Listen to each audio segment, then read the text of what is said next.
Welcome to the Mobile Home Park Mastery Podcast, where you will learn how to identify, evaluate, negotiate, perform due diligence on, finance, turn around, and operate mobile home parks. And now, here is your host, the fifth largest mobile home park owner in the United States, Frank Rolfe.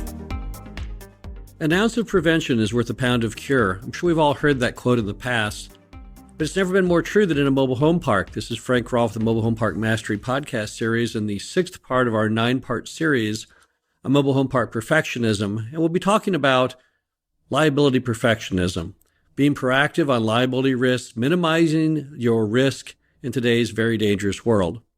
So let's start off with the goals of liability perfectionism. First, obviously, to have no liability risk, because as we all know, when things go bad, they go very, very bad in America today. We have more lawyers in the U.S. than in all the rest of the world combined.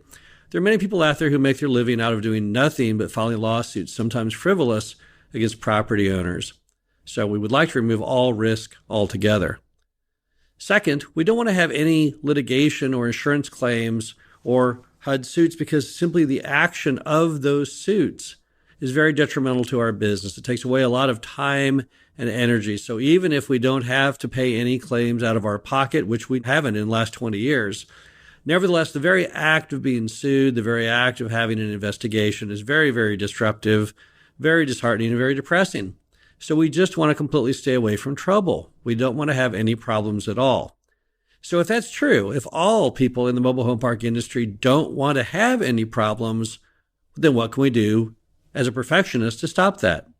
Well, the first thing you can do is don't let anyone ever set foot on your property unless they have insurance. Everyone on that property, whether it's your manager or a maintenance man or a guy rehabbing a home, they all must be insured. There's no exception to that at all.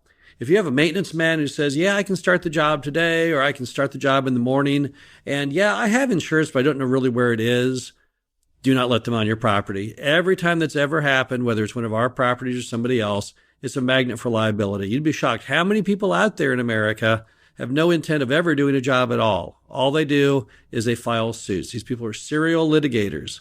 There's many, many of them floating around out there. We once had a workman walk in a mobile home, walk right out and say, oh, my back, I've hurt my back. Of course, the claim was stupid and didn't go anywhere, but that's the kind of mindset some of these folks have. So they have to have insurance. Now, surely you're smart enough to have everyone on your team already insured. Your manager should already be carried under your workman's comp insurance. But whenever you let a workman in the property, whether it's a mower or someone to rehab a home, do not assume that they are insured. Call your agent and make sure that they have a minimum, are carried under your policy, and better yet, make sure they have an actual policy themselves that's in force. If you're not sure whether that person has the insurance they need, don't go it alone. Contact your agent and find out from them. Number 2, always be on the lookout every hour of the day for potential liability issues. I see so many of them when I drive in many parks that we're looking at buying. Crazy stuff that I'll never forget. I went in a park once that has a master metered power system. This is a situation in which the park owns all the power lines, all the transformers, all the meters. They own everything. And the park is fully responsible for any damage or injury or death that may occur from that.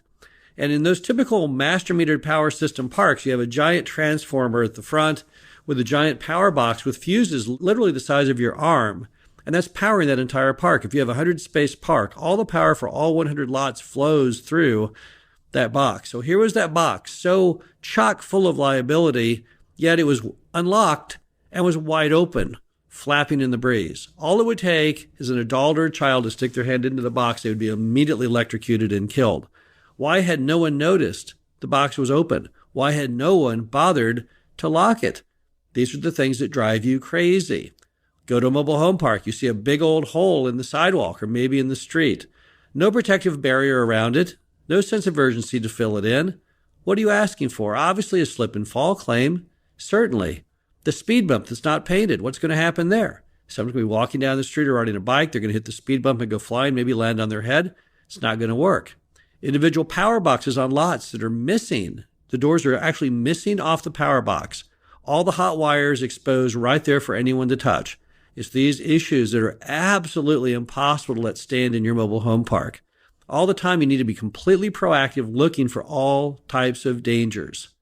If you see a sidewalk that's separating from a tree root, and now there's a 1 or 2 inch separation gap in height between the sidewalk, you got to fix that. You can't leave that. You know somebody's going to trip on it. I bet that 90% of all mobile home park liability cases are things that anyone would have noticed if they had simply looked around. Third item is you've got to do something about the dogs. Probably the single biggest issue in mobile home parks today are dangerous breeds of dogs. So what are dangerous breeds of dogs? Well, Rottweilers, German Shepherds, Pit Bulls, all these types of dogs which basically were bred with the concept of doing harm to people.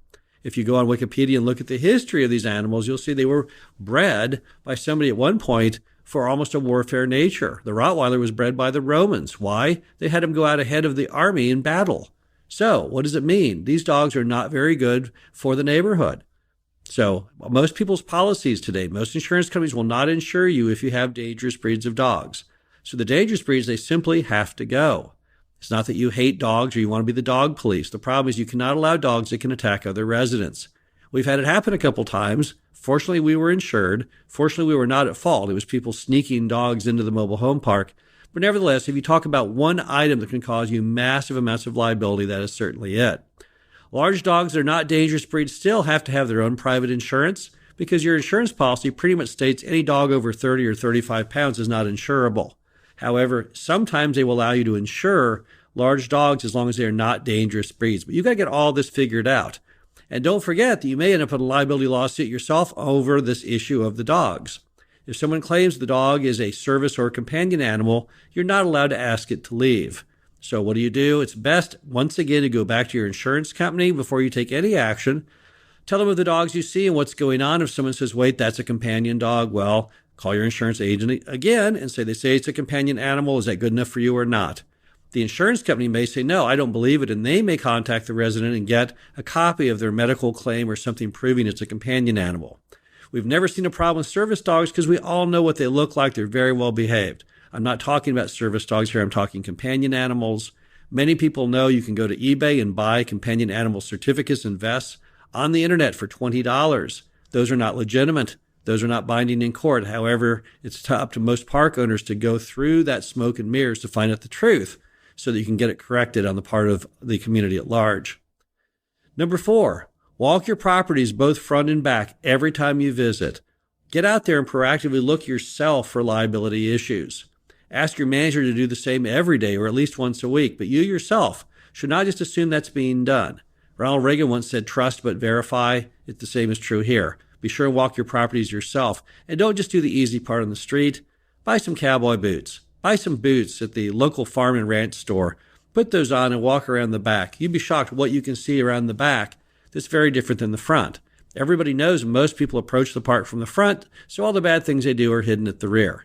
That's where you'll see issues that are absolutely not allowable under insurance. Next, listen for any comments or feedback that implies that the community manager is not following HUD or is drunk or doing any illegal behavior and act immediately. How do you do that? We suggest you create a helpline, including a helpline email address that allows residents to contact someone around the manager to let them know what's going on. This is really a requirement because otherwise your manager can stop the complete flow of information. That is not going to work for you as the owner. You have to know exactly what's going on. If your manager has gone bad, if your manager is doing bad things, you need to know that so you can make the appropriate action and remove that manager. So you've got to give people a backdoor approach to reach you as the owner. You don't have to live answer those lines. You can have them go straight to a Google or Grasshopper disposable number where they're transcribed and captured, but you need to give all residents a chance to get to the source who needs to know the information of what's going on. Next, you always want to build a paper trail if anything should ever have to go to court. We once had a resident who brought in a dangerous breed of dog. We told him you cannot have it. He signed a document claiming that the dog was gone and he would never bring it back in. Of course, he lied. He went out immediately and brought it back into the home. Later, it broke out of the home and attacked somebody and did some very serious injury. But we had the paper trail, so in court we got off and weren't included in it because we'd done nothing wrong. It's very, very important to build a paper trail. That's what most courts go by. He said, she said may sound great on, a Jerry Springer show, but that's not how it works in the real world. When you go to court, it's all basically done on paper, and whoever has the paper trail traditionally wins. Also, always watch for suspicious behavior by community managers or tenants. They may be trying to build a landlord retaliation eviction case or some type of other issue, maybe a fictitious overtime claim. Watch for people because, again, we all must acknowledge that in the modern world, there are people who are serial litigators, and they basically spend their whole life getting by suing people and trying to shake them down for settlements. Don't let that be you. Always be watching for these individuals, and the first sign that that's what you've ended up hiring or letting move into your property, take the required action. Get an attorney on your side and let them handle it. Don't you go it alone. So if you're going to evict someone for non-payment of rent and they contact the city and claim that your power lines are illegally too high or some other stupid idea, what they're trying to do is to set you up for a landlord retaliation case. When you then evict them, they'll say, wait, they only evicted me because I called the city about the power lines, which is, of course, absurd. Nevertheless, don't do this by yourself. Let an attorney in those situations handle it. Yes, I don't like paying attorneys any more than you do. However, you'll save so much money, it's well worth it. A few other considerations if you want to be a liability perfectionist. Just always remember the cost of going to court. Roughly $25,000 is probably the average legal cost of going to court. And that's $25,000 too much. That's actual hard-earned money. That's $50,000 pre-tax out of your pocket, and you'll never get it back. Even if you win the case and try and get a damage award against the resident, you know you won't get a penny of it. They typically have no money, and you'll never see a penny of it. So it's often better to avoid the court system altogether. So how do you do that? Try and settle your cases. If the tree limb falls on the car and damages the car, you're probably way better off paying the guy's deductible of $250 than letting that escalate into a giant lawsuit. So just try and stay completely out of court. Always try and settle things. Be reasonable. Be fair. Don't be all moral about it. This is America 2019. There's no room for morality anymore. You have to do what's best for you and your business. And even though you feel like you're getting ripped off by the person who you really don't owe the money to, often that's just a smarter way to go. Also, don't forget, if you have too many lawsuits, your rates will go up from an insurance perspective, or they may cancel you altogether. Nothing could be worse than that. So you just don't want to go to court very much. You want to keep your claims at a minimum, and you want them to go away at the smallest amount of money. Finally, small things can quickly develop into big problems if you don't address them. Hiding from issues is the worst thing you can do as a park owner. It's never been smart. It's definitely not smart in 2019. So whenever something happens, don't let it fester into something big. If the resident has some problem, whatever it may be, he's got a tree limb hanging down on his home that makes noise when the wind blows, just get out there and cut it off. Don't say, well, I don't have to cut the tree. Look in your lease. In your lease, it doesn't say that I have to cut it, only you have to cut it. So what's he do? He rents a chainsaw, climbs up on his roof, saws his arm off, lands on his head, and he's crippled for life. Not probably the smartest thing to do. So just be reasonable.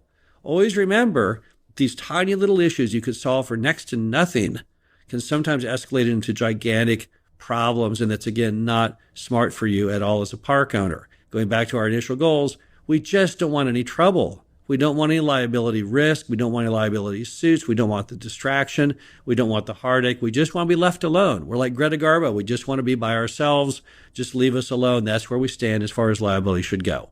This is Frank Roth with the Mobile Home Park Mastery podcast series. Hope you enjoyed this, the 6th part in our 9-part series on Mobile Home Park Perfectionism, and we'll be back again shortly.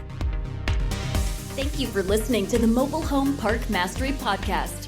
Be sure to visit us at mhpmastery.com to subscribe to the show, read our show transcriptions, and access all of our great information on mobile home park investing.